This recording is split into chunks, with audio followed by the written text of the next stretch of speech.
क्या देश के शिक्षा मंत्री का जन्मदिन अब एक बड़े राजनीतिक विवाद में बदल गया है? क्या प्रधानमंत्री नरेंद्र मोदी की एक बर्थडे शुभकामना ने विपक्ष को सरकार पर हमला करने का मौका दे दिया है?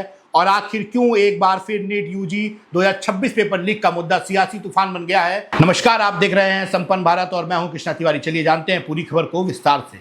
केंद्रीय शिक्षा मंत्री धर्मेंद्र प्रधान के 26 जून को जन्मदिन के मौके पर नरेंद्र मोदी ने उन्हें सोशल मीडिया प्लेटफॉर्म एक्स पर शुभकामनाएं दी, लेकिन प्रधानमंत्री का यह संदेश सामने आते ही राजनीतिक गलियारों से लेकर सोशल मीडिया तक नई बहस छिड़ गई है। विपक्षी दलों और प्रदर्शन कर रहे संगठनों ने एक बार फिर नीट यूजी 2026 पेपर लीक मामले में धर्मेंद्र प्रधान की सीधी जिम्मेदारी तय करते हुए उनके इस्तीफे की मांग तेज कर दी है। दरअसल नीट यूजी 2026 पेपर लीक विवाद सामने आने के बाद ही देश के कई हिस्सों में शिक्षा मंत्री धर्मेंद्र प्रधान के खिलाफ लगातार विरोध प्रदर्शन हो रहे हैं।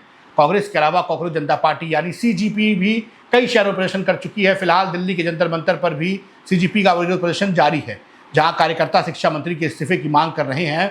इसी बीच प्रधानमंत्री नरेंद्र मोदी ने 26 जून की सुबह करीब 8 बजे अपने आधिकारिक एक्स अकाउंट पर धर्मेंद्र प्रधान को जन्मदिन की शुभकामनाएं देते हुए लिखा, केंद्रीय मंत्री श्री धर्मेंद्र प्रधान जी को जन्मदिन की शुभकामनाएं। वो राष्ट्रीय शिक्षा नीति को लागू करने के लिए सराहनीय प्रयास कर रहे हैं, जिसका लक्ष्य भारत को ज्ञान, सीखने और नवाचार का केंद्र बनाना है। उनके लंबे और स्वस्थ जीवन की कामना करता हूं। प्रधानमंत्री का यह संदेश सामने आने के बाद धर्मेंद्र प्रधान ने उसे रीशेयर करते हुए आभार व्यक्त किया। उन्होंने लिखा कि प्रधानमंत्री नरेंद्र मोदी की गर्मजोशी भरी शुभकामनाओं और आशीर्वाद के लिए वह हृदय से आभारी हैं। उन्होंने कहा कि प्रधानमंत्री का दूरदर्शी नेतृत्व, राष्ट्रीय निर्माण के प्रति समर्पण और लगातार मिलने वाला मार्गदर्शन उन्हें देश की जनता की सेवा के लिए निरंतर प्रेरित करता है। प्रधानमंत्री के अलावा गृह मंत्री अमित शाह, रक्षा मंत्री राजनाथ सिंह, बीजेपी के राष्ट्रीय अध्यक्ष नितिन नवीन समेत बीजेपी और एनडीए शासित राज्यों के कई मुख्यमंत्रियों ने भी धर्मेंद्र प्रधान को जन्मदिन की शुभकामनाएं दी, लेकिन इन शुभकामनाओं के बीच विपक्ष ने सरकार को घेरने का कोई मौका नहीं छोड़ा।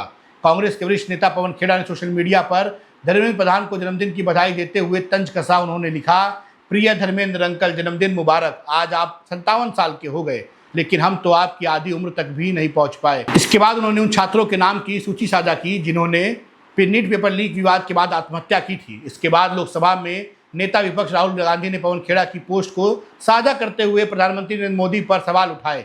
राहुल गांधी ने लिखा कि इस सूची में दर्ज हर नाम सिर्फ एक नाम नहीं था, बल्कि एक बच्चा था जिसके सपने थे, परिवार या और उज्जवल भविष्य था। उन्होंने आरोप लगाया कि टूटी हुई व्यवस्था और ऐसी सरकार ने इन बच्चों का भविष्य खत्म कर दिया, जो न तो सीखना चाहती है और न ही जिम्मेदारी लेना चाहती है। राहुल गांधी ने आगे लिखा, इन छात्रों को याद रखिए, हर एक को। जब प्रधानमंत्री नरेंद्र मोदी ने धर्मेंद्र प्रधान को जन्मदिन की शुभकामनाएं दी, तब क्या उन्होंने इन बच्चों के बारे में एक पल भी सोचा? राहुल गांधी ने इस पोस्ट को अपने एक्स अकाउंट पर पिन भी कर दिया है। इसके बाद यह पोस्ट सोशल मीडिया पर तेजी से वायरल होने लगी है। सिर्फ राजनीतिक दल ही नहीं, बल्कि सोशल मीडिया पर प्रशिक्षित शिक्षकों ने भी प्रधानमंत्री की शुभकामनाओं पर प्रतिक्रिया दी है। शिक्षक विजेंद्र चौहान ने एक्स पर लिखा कि प्रधानमंत्री नीट, एनटीए, सीबीएसई और राष्ट्रीय शिक्षा नीति की तबाही का जश्न मना रहे हैं। उन्होंने आरोप लगाया कि जब दर्जनों छात्रों की मौत हुई और हजारों छात्र शिक्षा मंत्री के इस्तीफे की मांग कर रहे हैं, तब सरकार युवाओं के जख्मों पर नमक छिड़कने का काम क्यों कर रही है? वहीं सोशल मीडिया पर लोकप्रिय शिक्षक अभिनय शर्मा ने सरकार की शिक्षा व्यवस्था पर सवाल उठाए। उन्होंने लिखा कि शिक्षा मंत्रालय का मूल्यांकन जन्मदिन की शुभकामनाओं में नहीं, बल्कि उसके परिणामों में होगा। उन्होंने कहा कि राष्ट्रीय शिक्षा नीति का पूरा क्रियान्वयन अब तक नहीं हो पाया है। अभिनय शर्मा ने आगे सवाल किया कि अगर राष्ट्रीय शिक्षा नीति इतनी सफलतापूर्वक लागू हो रही है, तो फिर बार बार पेपर लीक क्यों हो रहे हैं? भर्ती परीक्षाओं में अनियमितताएं क्यों सामने आ रही हैं? लाखों युवा वर्षों तक अपने परिणाम को और नियुक्तियों का इंतजार क्यों कर रहे हैं? और सरकारी स्कूलों से लेकर उच्च शिक्षा तक की चुनौतियां आज भी जस की तस क्यों बनी हुई हैं? उधर कॉकरोच जनता पार्टी यानी सीजीपी ने भी विरोध प्रदर्शन का अनोखा तरीका अपनाया। पार्टी के कार्यकर्ता शिक्षा मंत्रालय के बाहर एक प्रतीकात्मक प्रदर्शन करने पहुंचे और शिक्षा मंत्री धर्मेंद्र प्रधान के लिए जन्मदिन का एक केक लेकर गए। उस केक के बॉक्स पर जुड़े अक्षरों में लिखा था, प्रधान गो बैक। सीजीपी ने एक्स पर पोस्ट करते हुए लिखा कि यह बर्थडे बॉय के लिए एक रिमाइंडर वाला केक है। पार्टी ने लिखा, कृपया इस्तीफा दे दीजिए। सीजीपी की टीम शिक्षा मंत्रालय गई और धर्मेंद्र प्रधान के लिए केक लेकर पहुंची, ताकि उन्हें शिक्षा मंत्री के रूप में उनके बेहद खराब प्रदर्शन की याद दिलाई जा सके। जन्मदिन की बहुत बहुत बधाई। हम आपके लिए ये केक लेकर आए थे, इसको स्वीकारिए। अंदर अभी एंट्री अलाउ नहीं की है। हमारी तरफ से ये तोहफा है। अब आप भी हमें तोहफा दे दीजिए। अपना पद छोड़िए, इस देश के युवाओं के साथ मजाक करना छोड़िए और प्लीज प्लीज इस्तीफा दे दीजिए। और केक खाइए, लोगों की जान मत खाइए।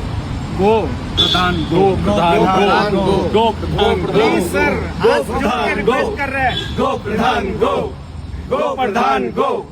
गो प्रधान गो। फिलहाल प्रधानमंत्री की बर्थडे विश के बाद शुरू हुआ ये राजनीतिक विवाद लगातार गहराता जा रहा है। एक और बीजेपी शिक्षा मंत्री के कामकाज और राष्ट्रीय शिक्षा नीति की उपलब्धियां गिना रही है, तो दूसरी ओर विपक्ष और प्रदर्शनकारी संगठन नीट यूजी 2026 पेपर लीक मामले को लेकर लगातार जवाबदेही तय करने और धर्मेंद्र प्रधान के इस्तीफे की मांग कर रहे हैं। आने वाले दिनों में यह मुद्दा संसद से लेकर सड़कों तक और कितना बड़ा राजनीतिक रूप लेता है, इस पर सभी की नजर बनी हुई है। आपकी क्या राय थी इस पूरी खबर पर जरूर कमेंट बॉक्स में बताएं। आप देख रहे हैं जय संपन्न भारत, मैं आपके साथ कृष्णा तिवारी। धन्यवाद, जय हिंद।